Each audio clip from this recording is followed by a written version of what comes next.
Riuscite a immaginare una vita senza numeri? Come fareste a dire la vostra data di nascita, il vostro numero di telefono o quanti etti di prosciutto volete? Sarebbe molto difficile, ma non preoccupatevi, io sono qui per aiutarvi.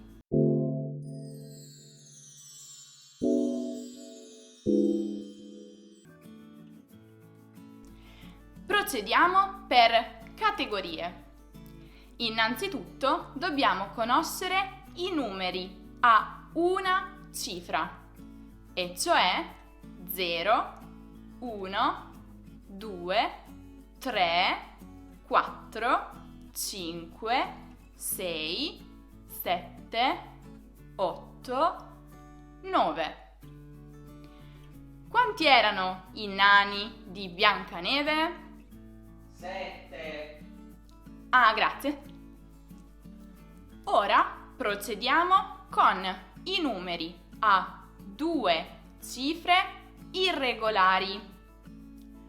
11, 12, 13, 14, 15, 16, 17, 18, 19. A proposito, sapevate che in Italia il numero 17 porta sfortuna? Siamo un po' superstiziosi a volte. Adesso vediamo invece i numeri a due cifre con 1, 0. 10, 20, 30, 40, 50, 60, 70, 80, 90. Quanti erano i ladroni di Alibaba?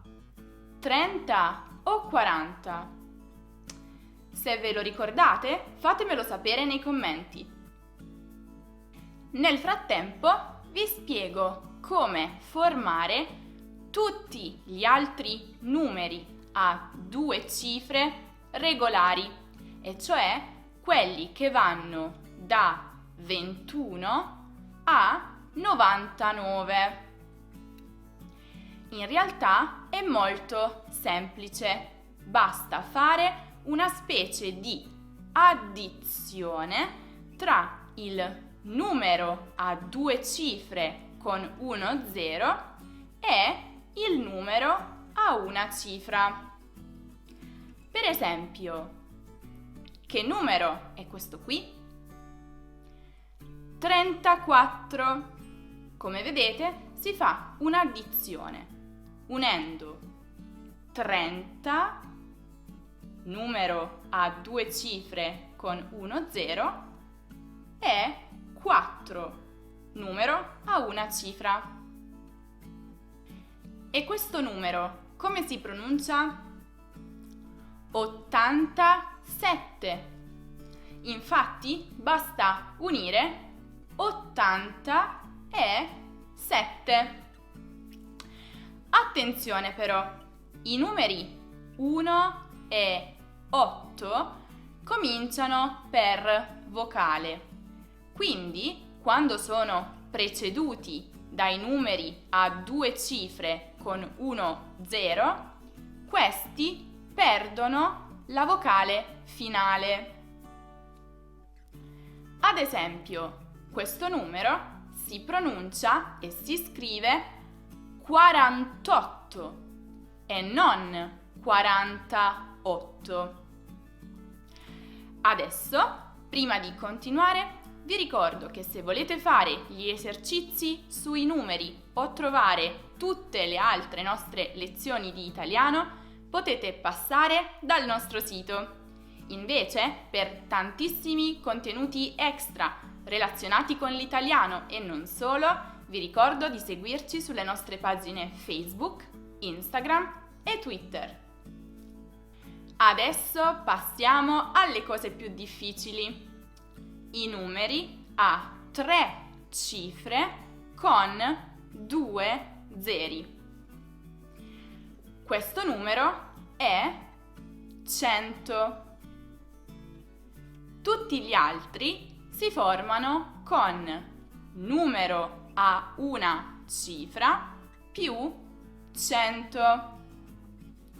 200, 300, 400 e così via fino a 900. Di conseguenza, tutti gli altri numeri a 3 cifre si formano con delle semplici addizioni. Per esempio, 154, 325,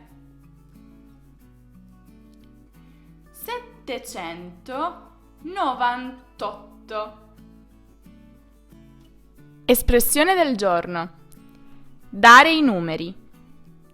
Dare i numeri significa fare o dire cose sciocche e insensate. E ora, per finire, vediamo i numeri a 4 cifre con 3 zeri. Il primo è molto semplice. 1000. Da questo in poi, però, bisognerà scrivere e pronunciare il numero a una cifra più 1000 e non 1000, mi raccomando. Quindi 2000, 3000, 4000 e così via fino a 9000. Quindi per tutti gli altri numeri a 4 cifre useremo lo stesso metodo. Per esempio 1132, 1132. Oppure 2019, 5806. Ora che sapete i numeri, perché non imparate anche a dire l'orario in italiano? Ho fatto un bellissimo video su questo argomento che vi consiglio di guardare. Ora, per esercitarvi, perché non provate a scrivere nei commenti il vostro anno di nascita utilizzando numeri e lettere? Per esempio, io sono nata nel 1996. Non vi preoccupate se sbagliate, risponderò a tutti correggendo eventuali errori. Ci vediamo nel prossimo video, vi aspetto, ciao ciao!